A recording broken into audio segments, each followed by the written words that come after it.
ओम शांति। बाबा good morning.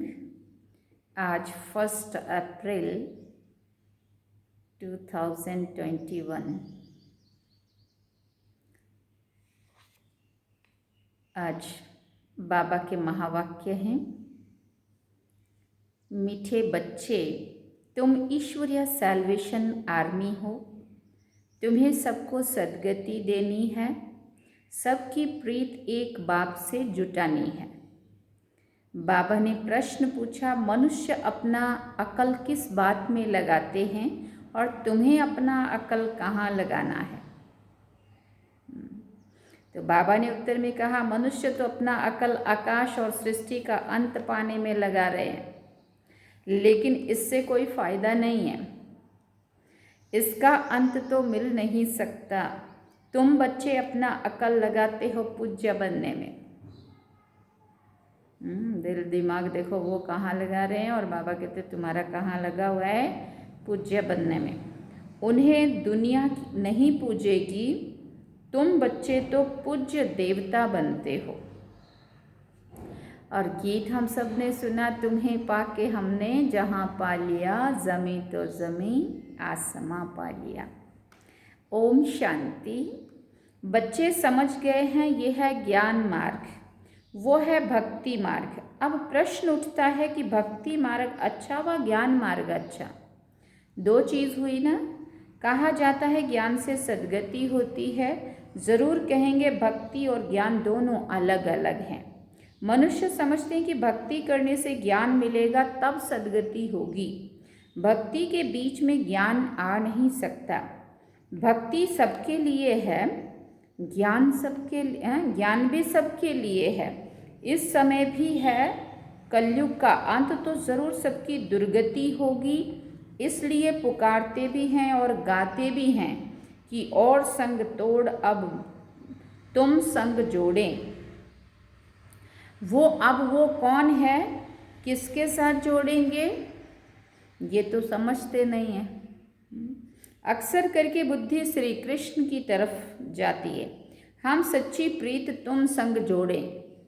तो जब श्री कृष्ण से ही प्रीत जोड़ते हैं तो फिर गुरु गोसाई और किसी की भी दरकार ही नहीं है। श्री कृष्ण को ही याद करना है। कृष्ण का चित्र तो सबके पास है। श्री कृष्ण जयंती भी मनाते हैं। फिर और कोई के पास जाने की दरकार ही नहीं है। जैसे मीरा ने एक संग जोड़ी, काम काज करते श्री कृष्ण को ही याद करती रही। घर में रहना करना खाना पीना तो होता है। सच्ची प्रीत एक श्री कृष्ण से ही जोड़ी। जैसे कि वो आशिक और माशूक हो गए। कहते हैं मीरा श्री कृष्ण की दीवानी हो गई, आशिक माशूक हो गए। श्री कृष्ण को याद करने से फल भी मिलता है। श्री कृष्ण को तो सब जानते हैं, गाते भी हैं, सच्ची प्रीत हमने तुमसे जोड़ी और संग तोड़ी। अब ऊंचे से ऊंचा सच्चा तो परम पिता परमात्मा ही है। सबको वर्षा देने वाला वही एक बाप है। उनको कोई भी जानते नहीं है। भले कहते हैं परम पिता परमात्मा शिव, परंतु कब आते हैं ये नहीं जानते हैं। शिव जयंती होती है तो ज़रूर आते तो होंगे ना। कब कैसे आते, क्या आकर करते, किसी को भी पता नहीं है।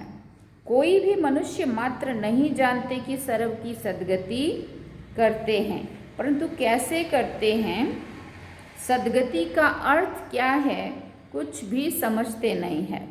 शिव बाबा ने तो ज़रूर स्वर्ग की बादशाही दी होगी ना। तुम बच्चे तो जो उस धर्म के थे, तुमको ये भी पता नहीं था, भूल गए थे, तो फिर और कैसे जान सकते हैं। अभी शिव बाबा द्वारा तुमने जाना है और दूसरों को भी बताते हो। तुम हो ईश्वरीय सैल्वेशन आर्मी। सैल्वेशन कहो व सद्गति की आर्मी कहो, सबकी सद्गति करने वाले, भवसागर से पार ले जाने वाले, डूबे हुए बेड़े को पार लगाने वाले। अभी तुम बच्चों पर रिस्पॉन्सिबिलिटी ठहरी। तुम चित्रों पर भी समझा सकते हो। फिर बाबा ने कहा भाषाएं तो बहुत हैं, मुख्य भाषाओं में चित्र बनाने पड़ते हैं। भाषाओं का भी बड़ा झंझट है, इसलिए प्रदर्शनी भी बनानी पड़े। चित्रों पर समझाना बड़ा सहज होता है। गोले पर भी सहज ज्ञान है। सीढ़ी सिर्फ भारतवासियों के लिए ही है, क्योंकि उसमें भारत के उत्थान और पतन की ही पूरी कहानी बताई जाती है। बाबा ने कहा इसमें और कोई भी धर्म है ही नहीं। ऐसे थोड़ी कि भारत तमो प्रधान बनता है तो और नहीं बनते हैं। तमो प्रधान तो सब बनते हैं, तो उन्हों के लिए भी होना चाहिए। ये सब बुद्धि में सर्विस के ख्याल आने चाहिए। दो बाप का राज भी समझाना है। वर्षा रचयिता से मिलता है, ये भी सब धर्म वाले जानते हैं कि लक्ष्मी नारायण भारत के पहले महाराजा महारानी थे, वह भगवान भगवती थे। अच्छा, उन्हों को ये स्वर्ग का राज्य कैसे मिला? ज़रूर भगवान द्वारा मिला। कैसे का और कैसे कब मिला ये किसी को भी पता नहीं है। गीता में श्री कृष्ण का नाम डाल दिया, फिर प्रलय लिख दी है। रिजल्ट कुछ भी नहीं, ये तुम बच्चों को समझाना है। चित्र तो सब तरफ हैं। लक्ष्मी नारायण के चित्र भी होंगे, भले ड्रेस फीचर्स आदि और होंगे। जिसको जो आया सो बैठ बनाया है। श्रीनाथ श्रीनाथिनी ये राधे कृष्ण है ना। श्री राधे श्री कृष्ण तो ताज वाले नहीं है, काले भी नहीं है। राजधानी लक्ष्मी नारायण की है, ना कि राधे कृष्ण की। मंदिर तो अनेक प्रकार के बनाए हैं, नाम तो एक ही रखेंगे, लक्ष्मी नारायण। डायनेस्टी लक्ष्मी नारायण की कहेंगे। राम सीता का घराना लक्ष्मी नारायण का घराना, राधे कृष्ण का घराना नहीं होता है, क्योंकि जो राधे कृष्ण है सो ही तो लक्ष्मी नारायण है। ये बातें मनुष्यों के ख्याल में भी नहीं है। तुम बच्चे भी नंबरवार पुरुषार्थ अनुसार जानते हो। जिसको सर्विस का शौक है वो तो फटकते हैं। बाबा कहते पटकते हैं, मन सब जगह भाग भाग के सेवा करते। कोई कहते हैं हम समझते, परंतु धीरे धीरे मुख खुलने की भी युक्तियां रचनी पड़ती है। कई समझते हैं वेद शास्त्र अध्ययन करने से, यज्ञ तप आदि करने से, तीर्थ आदि करने से परमात्मा को पा सकते हैं, परंतु भगवान कहते हैं यह सब मुझसे दूर करने के रास्ते हैं, क्योंकि उन सब के विस्तार में चले गए तो सारे ही गुम हो गया। ड्रामा में सबको दुर्गति को तो पाना ही है, तो फिर ऐसी बातें बताते हैं। आगे हम भी कहते थे कि भगवान जैसे चोटी है, कोई कहाँ से भी जाए, तो मनुष्यों ने अनेक प्रकार के रास्ते पकड़े हैं।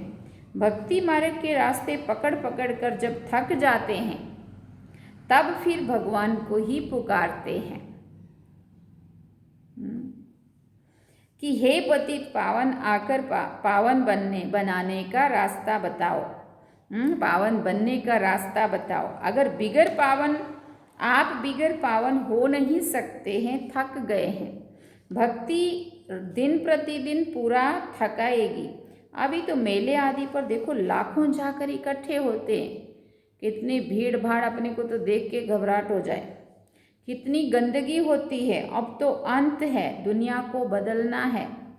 वास्तव में दुनिया तो एक ही है, दो भाग बनाए हैं, तो मनुष्य समझेंगे नरक स्वर्ग सब अलग अलग दुनिया है, परंतु ये आधा आधा है इसी दुनिया में है, लेकिन शुरू में वो है, उस बाद में वही दुनिया ये बनी।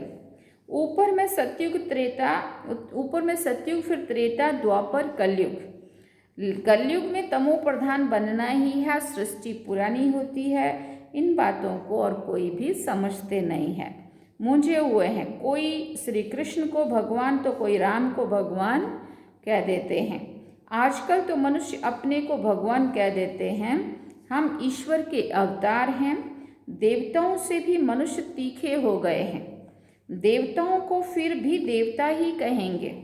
ये तो फिर मनुष्य को भगवान कह देते हैं। यह है भक्ति मार्ग। देवता ही तो स्वर्ग में रहने वाले थे। अभी कलयुग आयरन एज में फिर मनुष्य भगवान कैसे हो सकते हैं? बाप कहते हैं मैं आता ही हूँ संगम युग पर, जबकि मुझे आकर दुनिया को ट्रांसफर करना है। कलयुग से सतयुग हो, बाकी सब शांति धाम में चले जाएंगे। वो है निराकारी दुनिया और ये है साकारी दुनिया। फिर बाबा ने कहा निराकारी झाड़ भी समझाने के लिए बड़ा बनाना पड़े। ब्रह्म महतत्व भी इतना बड़ा है जितना बड़ा आकाश है, दोनों का अंत नहीं पा सकते। भले कोशिश करते हैं एरोप्लेन आदि में जाएंगे, परंतु अंत नहीं पा सकेंगे। समुद्र ही समुद्र, आकाश ही आकाश, वहाँ तो कुछ भी है ही नहीं। भले कोशिश बहुत करते हैं, परंतु इन सब बातों से फायदा कोई नहीं है। समझते हैं हम अपना अकल निकालते हैं, यह है मनुष्य का अकल। साइंस का घमंड भी मनुष्यों में है। भले कोई कितना भी अंत पाए, परंतु उनको सारी दुनिया तो पूजेगी नहीं। देवताओं की तो पूजा होती है, तुम बच्चों को तो बाप कितना ऊंचा बनाते हैं। सबको ले जाते हैं शांति धाम। भले ये सब जानते हैं हम मूल वतन से आते हैं, परंतु जिस प्रकार तुम समझते हो वैसे दुनिया नहीं जानती है। वो क्या है, कैसे आत्माएं वहाँ रहती हैं, फिर नंबरवार आती हैं, ये कोई नहीं जानते हैं। ब्रह्म महतत्व में निराकारी झाड़ है, ये नहीं समझते हैं। सतयुग में थोड़े रहते हैं, बाकी सब आत्माएं मूल वतन में रहती हैं। जैसे ये साकारी वतन है, वैसे ही मूल वतन है। वतन कभी खाली नहीं होता है, ना ये और ना वो। वो जैसे ही खाली होगा तुरंत आत्माएं चल पड़ेंगी। जब अंत होता है तो ट्रांसफ़र हो जाते हैं। कुछ तो इस वतन में रहते हैं, सारा वतन खाली हो जाए फिर तो प्रलय हो जाए। इसलिए ना सारा खाली ये होता है और ना ही सारा खाली परम धाम होते हैं। अभी भी ऊपर थोड़ी आत्माएं हैं, तो जो सब सारी ऊपर की नीचे आ जाएंगी तो तुरंत ऊपर, फिर बाबा ने कहा फिर उड़ जाएंगी ऊपर, और फिर ऊपर नीचे से सारी ही ऊपर चली जाएंगी, ऐसा नहीं होगा। थोड़ी फिर यहाँ पे रहेंगी, प्रलय नहीं होती। अविनाशी खंड है ना। ये सब बातें बुद्धि में रखनी है। सारा दिन यही ख्यालात रहे, चलता रहे कि हम किसका कल्याण करें। तुम संग प्रीत जुटी तो उनका परिचय तो देवे ना। वो बाप है, उनसे वर्षा मिलता है, कैसे मिलता है सो हम बता सकते हैं। बताने वालों में भी नंबरवार हैं। कोई तो बहुत अच्छी रीति भाषण करते हैं, कोई नहीं कर सकते हैं, तो सीखना पड़े। हर एक बच्चे को अपना कल्याण करना है। जबकि रास्ता मिला है तो एक दो का कल्याण करना है। दिल होती है औरों को भी बाप से वर्षा दिलाएं, रूहानी खिदमत करें। सब एक दो की सेवा करते हैं।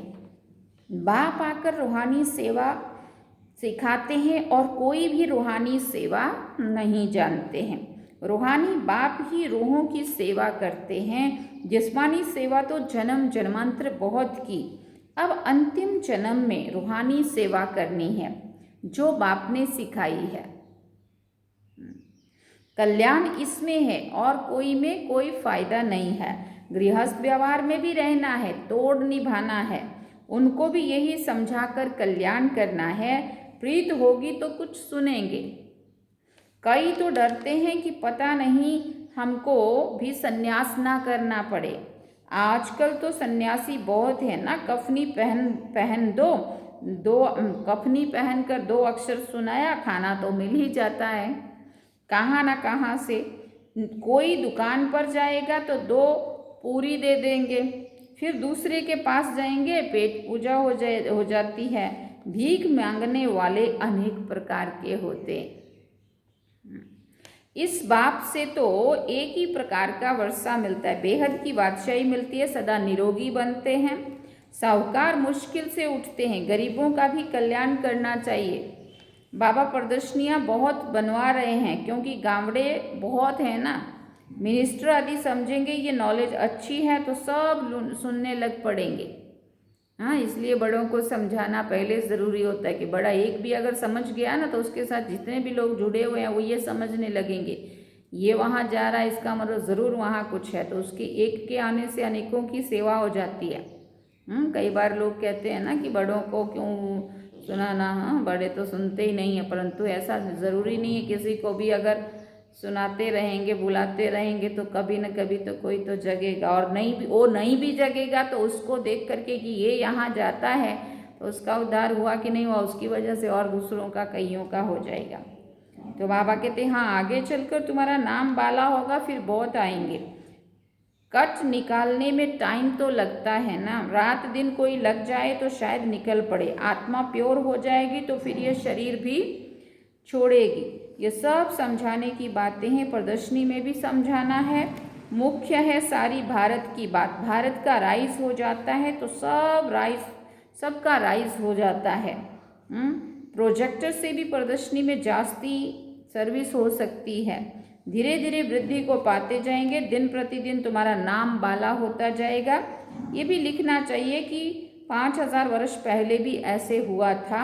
ये तो बड़ी वंडरफुल बातें हैं। बाबा इशारा देते हैं, बच्चे बहुत बातें भूल जाते हैं।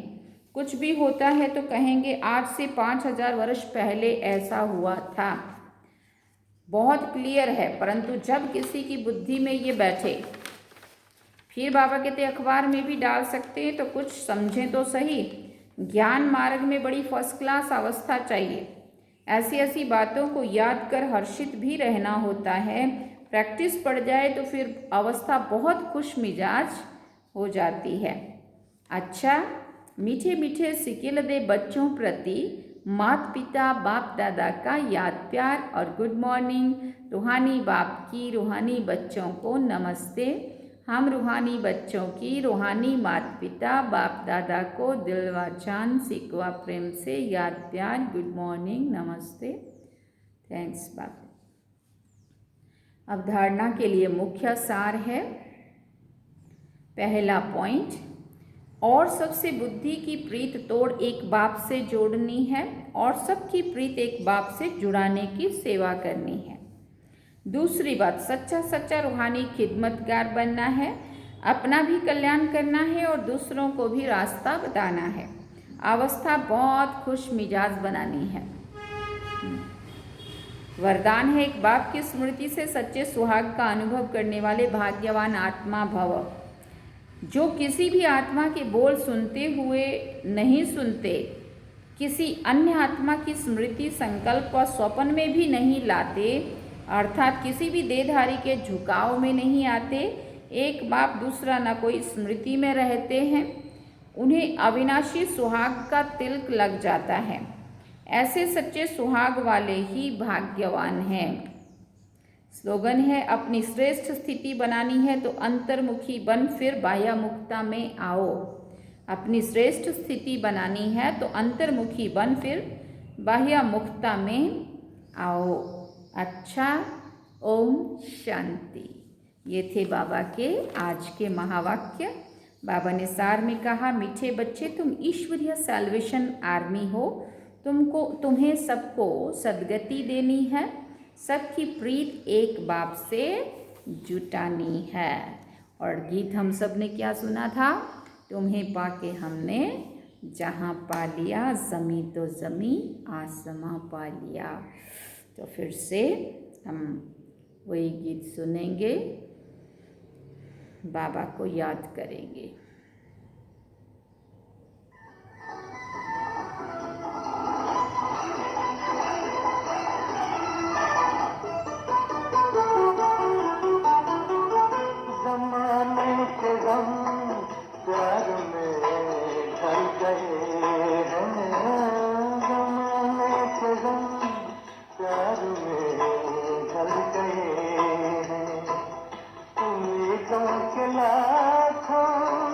दिए जल गए